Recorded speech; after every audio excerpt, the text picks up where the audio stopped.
Kemudian tadarus Al-Quran, sekarang nih tadarus Al-Quran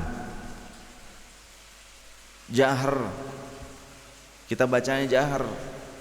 Yang penting benar. Penting ini saya sampaikan bagi yang belum fasihah membaca Al-Quran, diupayakan jangan menggunakan pengeras suara dengan sengaja memperdengarkan bacaannya yang masih banyak salahnya. Ya, yang belum fasihah masih banyak salah tajwidnya. Jangan sampai pakai speaker masjid, speaker luar, kadang terlalu lebay. Bacaan masih tag-teg-tog, pengen tadarusan di masjid pakai speaker, kemudian di vlog lagi.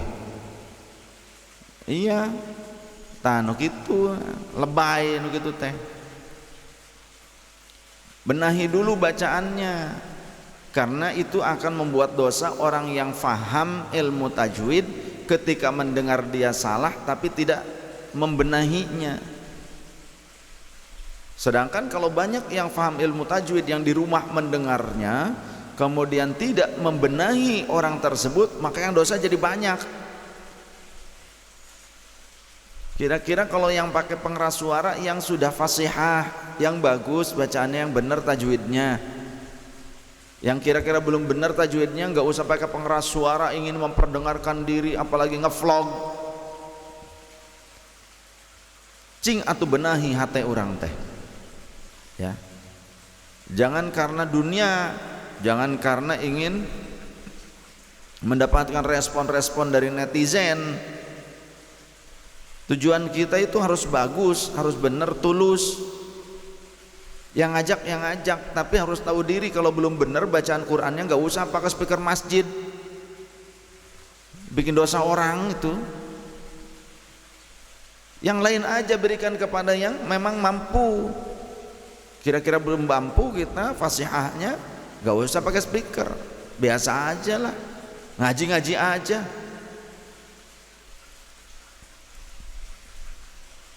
Nah, tadarus Al-Quran, berkumpul bersama membaca Al-Quran di suatu tempat, itu sunnah Rasul.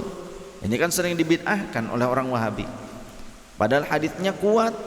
Majtama'a qaumun fi baitin min buyutillahi yatluna kitaballahi wa yatadarasunahu illa haffathumul malaikatu wa ghasyiyatuhumur rahmah wa nazalat 'alaihimus sakinah wa dzakarahumullahu fi man indah, atau kama qala Rasulullah sallallahu alaihi wasallam. Hadisnya kuat. Tidaklah suatu kaum itu lebih dari satu orang. Majtama'a qaumun fi baitin min buyutillah.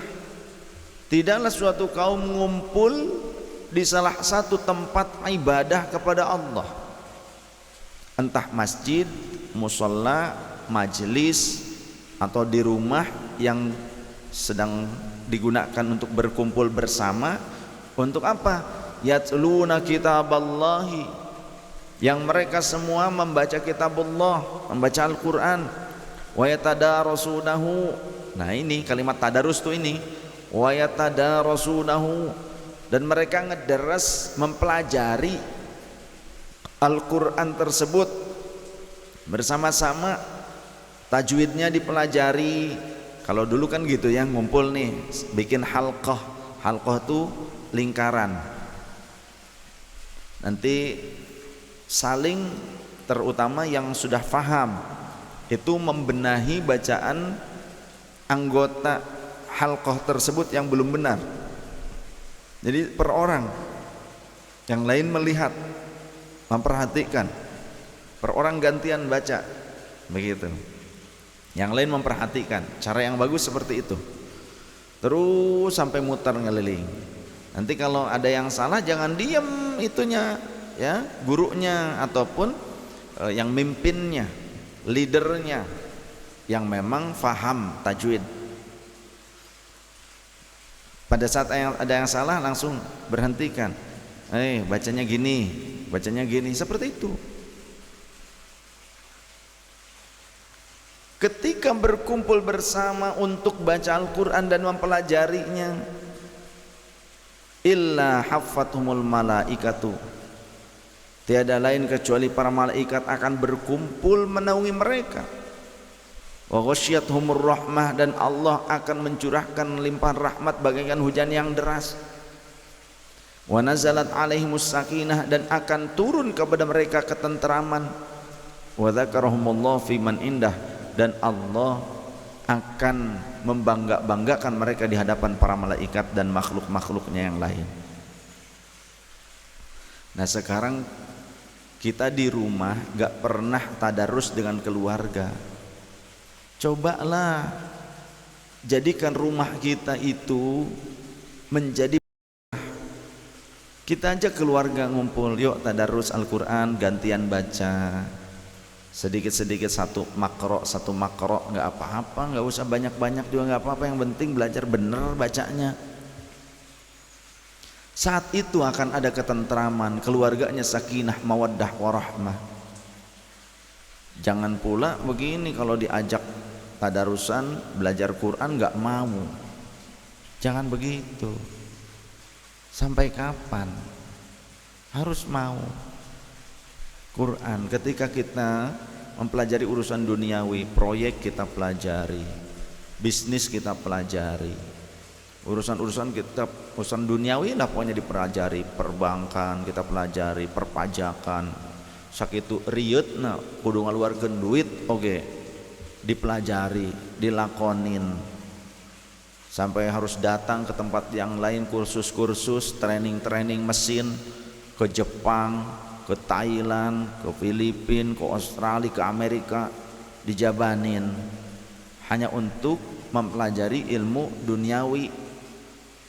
Tapi untuk Al-Quran kita nggak mau datang ke gurunya, nggak mau datang ke majelis tadarus Quran, ke majelis tilawah Quran, ke majelis tahsinul Quran, tajwidul Quran, nggak mau datang padahal ada dekat dan kita sudah tahu di situ ada.